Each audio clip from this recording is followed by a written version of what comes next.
Live from Cool Studios, this is koolNews Primetime.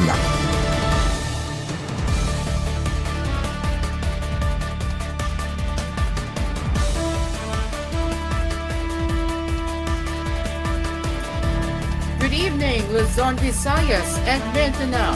This is koolNews Primetime. I'm Cairo, and we are live on Cool FM and News Radio 93.1. Let's begin with our headlines.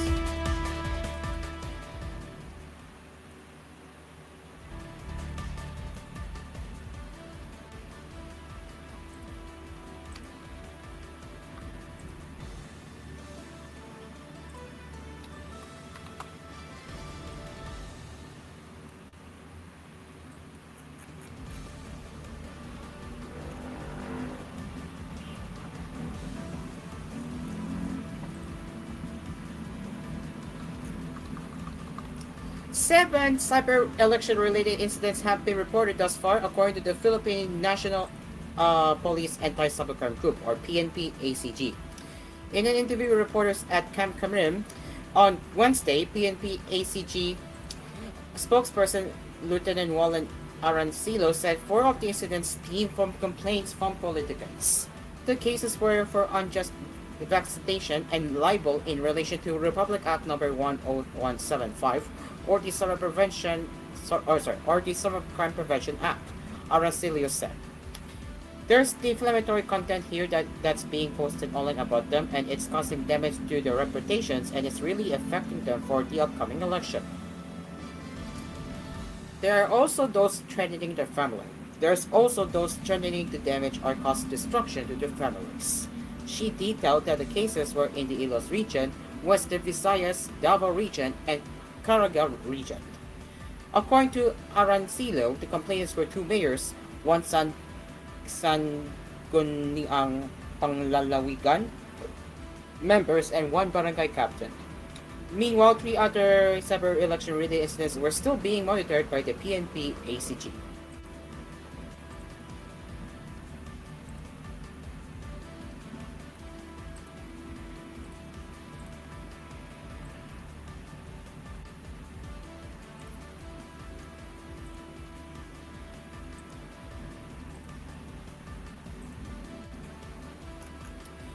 Meanwhile, police arrested 4 men in Malaria, Caloocan City on Wednesday after they were found in possession of marijuana worth 10,860,000 pesos, according to the Northern Police District.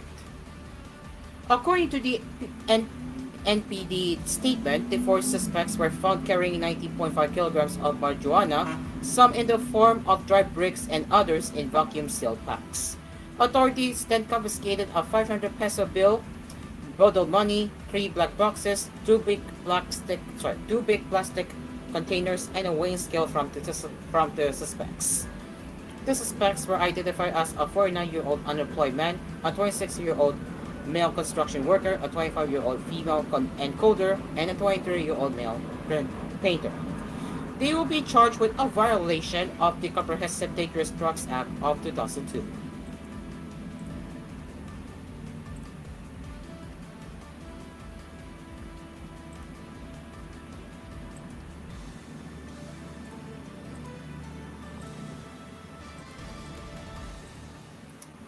Meanwhile, the charter plane carrying former President Rodrigo Duterte is now on its way to the Hague, the Netherlands, according to a flight tracker website. As of 7:53 p.m. Philippine time, FlightRadio24.com said that the Gulfstream 6550 jet with tail number RPC 2519 is expected to arrive at the Rotterdam De Hague Airport in the Netherlands around 12:12 a.m. on Thursday. The plane, which left Villemor Air Base in Pasay City around 11 p.m. on Tuesday, arrived past 8 a.m. on Wednesday in Dubai for a short layover. It left Al Maktoum International Airport in Dubai around 3:58 p.m. Inquirer.net reached out to the camp of Duterte to confirm the estimated time of departure from Dubai and estimated time of arrival in the Netherlands. Lawyer Salvador Panalo, Duterte's former chief presidential legal counsel, however, said that he has no information about the flight details. But according to the Associated Press, flight tracking data showed that after leaving Manila, the jet Carrying Duterte waited for hours in Dubai before taking off again, apparently headed for Rotterdam TVH Airport. On arriving in the Netherlands, Duterte will be taken to the court's detention unit inside a Dodge prison complex near the northeast coast. Duterte was arrested at the request of the International Criminal Police Organization upon his arrival to the country from Hong Kong on Tuesday morning. He is the subject of the arrest warrant issued by the International Criminal Court for alleged crimes against humanity during his administration's bloody war on illegal drugs.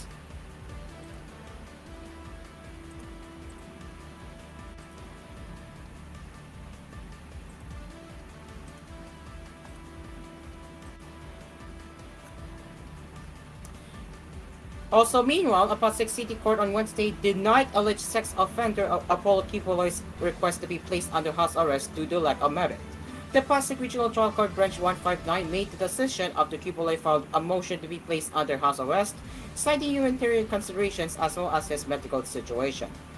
Kipoloy also anchored his motion on the United Nations Standard Minimum Rules for the Treatment of Prisoners, or the Nelson Mandela Rules. The court, however, denied the motion due to the lack of legal basis. The court in its decision stated that the Nelson Mandela Rules were not intended to establish a legal foundation for house arrest, clarifying that it merely prescribed minimum standards for the treatment of detained prisoners. The court maintains that medical access and house arrest are not intertwined, considering that the health of accused Kipoloy can be safeguarded while in detention through the medical interventions available at the Bureau of Jail Management and Penology Clinic and those which the court may prescribe, the decision read. Thus, the court finds no compelling justification for accused Kipoloy to be placed under house arrest, it added. The Kingdom of Jesus Christ founder and televangelist is currently facing child abuse and human trafficking cases before the Quezon City and Pasig City courts, respectively. Apart from his case in the country, Kipoloy is also facing several criminal charges in the U.S., including conspiracy to engage in sex trafficking by force, fraud, and coercion, sex trafficking of children, sex trafficking by force, fraud, coercion, conspiracy, and bulk cash smuggling.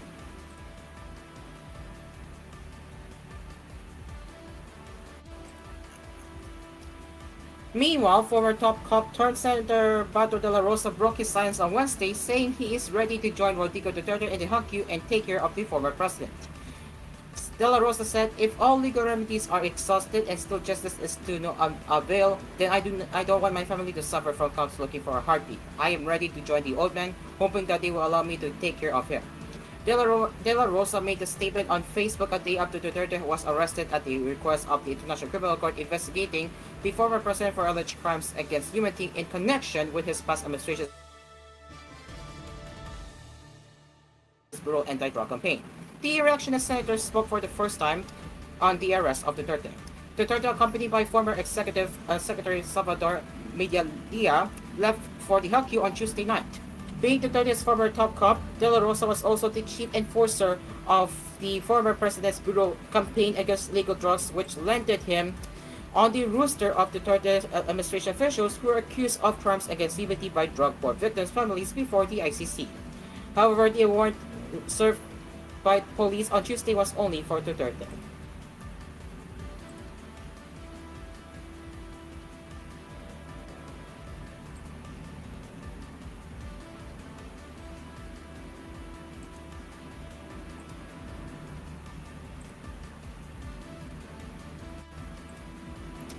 And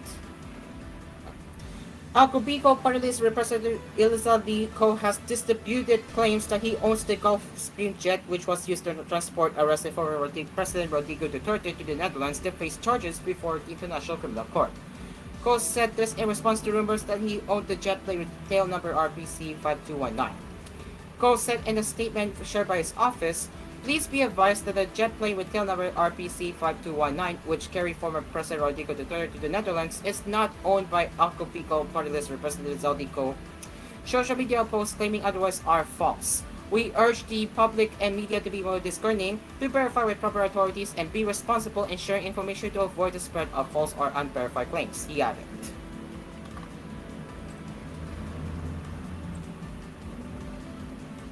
It is now 10:40 p.m. as we will return with more news headlines that care for you right here on koolNews Primetime. Stay along with us. We will be right back.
Welcome back to koolNews Primetime. Let's continue with our headlines.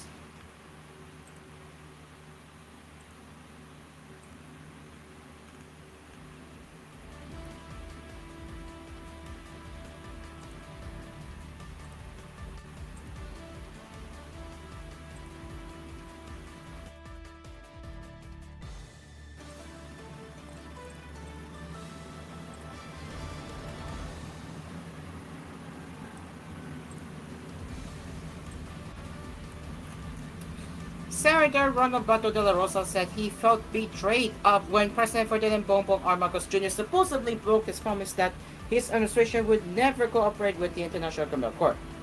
According to de la Rosa, it was still very vivid in his memory when Marcos told him in Malacanan that he would never, quote-unquote, cooperate with the ICC. He told me before, don't worry, I will never cooperate with the ICC because after you, who's next? It might be us. That's what he told me, de la Rosa told reporters in Filipino in a phone patch interview with Senate reporters on Wednesday. Asked how he felt now after the arrest of former President Rodrigo Duterte on Tuesday, de la Rosa initially said, feeling betrayed. Betrayal to the max, he repeatedly said. At the request of the International Criminal Police Organization, or Interpol, the Philippine government surrendered Duterte to the ICC to face charges of crimes against humanity allegedly committed during his administration's brutal war on drugs. De la Rosa, who was Duterte's first national police chief, was named co-accused into complainant at the ICC. Marcos maintained, however, that he did not speak with the ICC regarding Duterte's arrest, saying that the Philippines was just complying with its commitments to the Interpol. Marcos said when he faced the media shortly after Duterte's plane left for the Hague late Tuesday night, Interpol asked for help, and we oblige because we have commitments to the Interpol which we have to fulfill. If we don't do that, they will no longer help us with other cases involving Filipino fugitives abroad. But de la Rosa did not buy Marcos' explanation. He said, that's a very flimsy alibi for me. It's a very flimsy alibi. That only goes to show that he was really interested to commit President Duterte to the ICC. De la Rosa said that Marcos, as president of the Philippines, could have rejected the Interpol's request outright by explaining that the country no longer recognized the jurisdiction of the ICC. It was during the time of Duterte when the Philippines withdrew from the ICC in 2019 after it launched its investigation into his drug war. The Interpol would understand that, the senator said, but they're more interested in the immediate turnover of the former president. They didn't even present to our local courts the person they arrested. They went straight ahead and transported him. They were just too eager, he added. Then it goes to show that they are really the one interested in the arrest.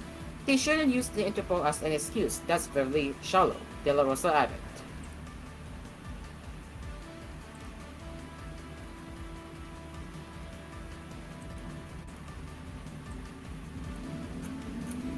Also, meanwhile, the Supreme Court has rejected the petition to stop the government from further cooperating with the International Criminal Court, which ordered the arrest of former President Rodrigo Duterte for alleged crimes against humanity during his administration's war on drugs. According to the Supreme Court spokesperson Camille Deng, the High Court decided upon deliberating the 94-page petition filed by the former president and Senator Ronald Bato de la Rosa. After a virtual deliberation on the 94-page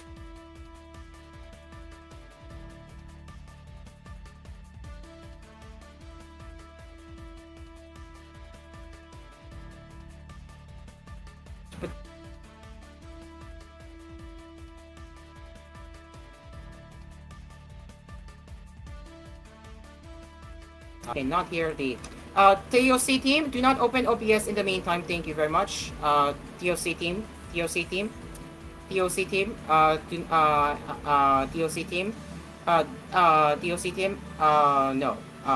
No OBS. TOC team, no OBS. Okay. Alright, let's continue here. The Supreme Court has rejected the petition to stop the government from further cooperating with the International Criminal Court, which ordered the arrest of former President Rodrigo Duterte for alleged crimes against humanity during his administration's war on drugs. According to Supreme Court spokesperson Camille Deng, the High Court decided upon deliberating the 94-page the petition filed by the former president and Senator Rondo Bato de la Rosa. After a virtual deliberation on the 94-page petition, the Supreme Court found that the petitioners failed to establish a clear and unmistakable right for the immediate issuance of a temporary restraining order, being sent.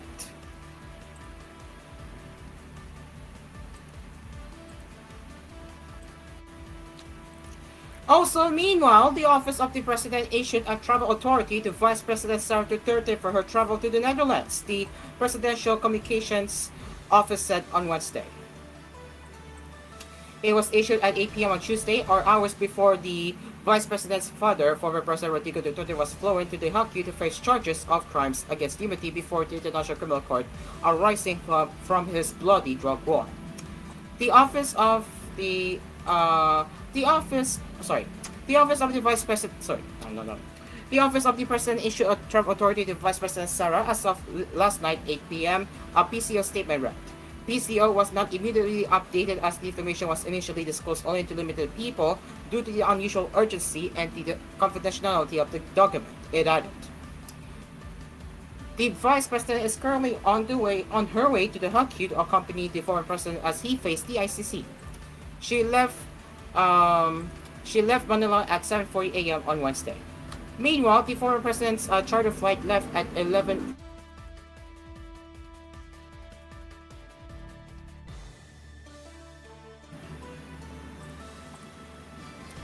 The Duterte administration's bloody drug war claimed at least 6,000 lives, according to official government data. Human rights watchdogs estimated, however, that the death toll between 12,000 and 30,000 from 2016 to 2019.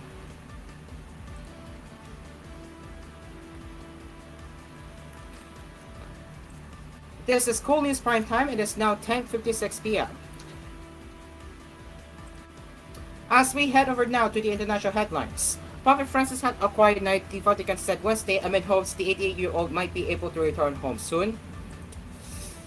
After almost 4 weeks in hospital with pneumonia, the head of the Catholic Church has been in Rome's Gemelli Hospital since February 14 with pneumonia in both lungs, but on Monday the Vatican indicated that Francis was out of immediate danger and his condition since then has been reported to be stable. The Vatican said in a morning bulletin Wednesday with a medical update expected later, the Pope passed a quiet night.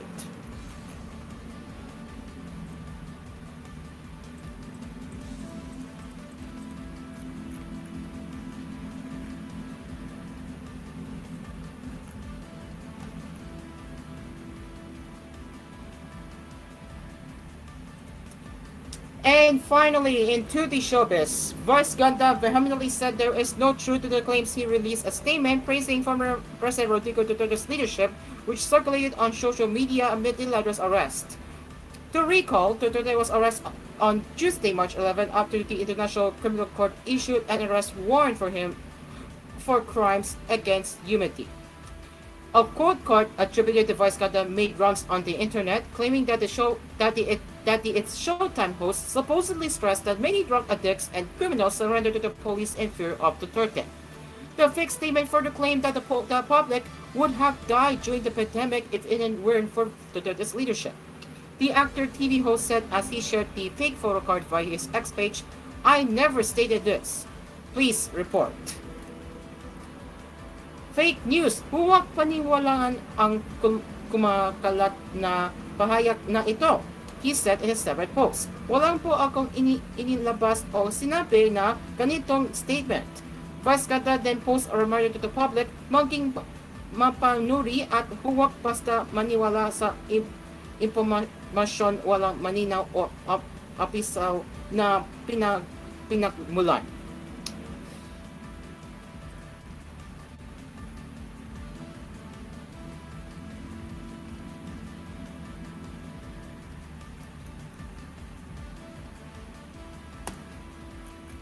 And finally, actresses Barbie Imperial and Alexa Miro had an unforgettable evening with First Lady Lisa Marcos at the 2025 Manila International Film Festival in Los Angeles, California.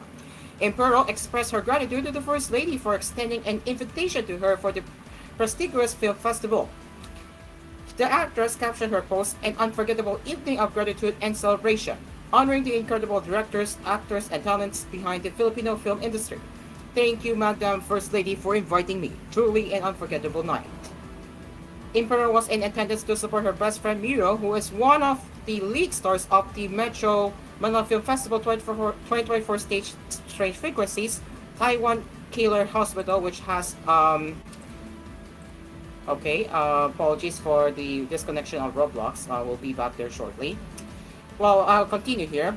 Emperor was in attendance to support her best friend Miro, who is one of the lead stars of the Metro Manila Film Festival 24 entry Strange Frequency Taiwan Killer Hospital, which has a screening at this year's MIFF.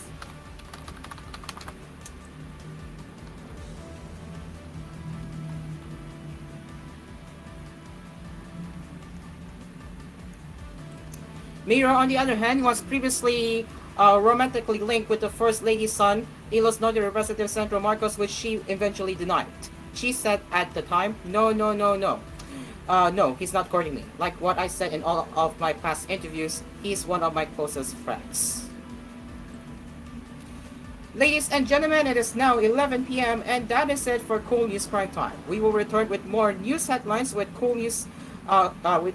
We will return tomorrow with koolNews at noon, koolNews at 6, and koolNews Primetime at 10:30 p.m. You can also send us your comments, suggestions, and feedback through our email at tvh.philippines.news@gmail.com. Until next time, fellas, I am Cairo, and this has been koolNews Primetime. We will see you tomorrow, and music continues right here on Cool FM. Good night. Okay.